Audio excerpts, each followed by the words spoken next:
భద్రాద్రి కొత్తగూడెం జిల్లా గుండాల ఆలపల్లి మండలాల్లో ఎడతెరిపి లేని వర్షాలు దంచి కొడుతున్నాయి.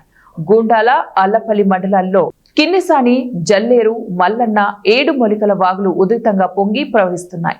దీంతో సుమారు 5 గ్రామాలకు రాకపోకలు నిలిచిపోయాయి.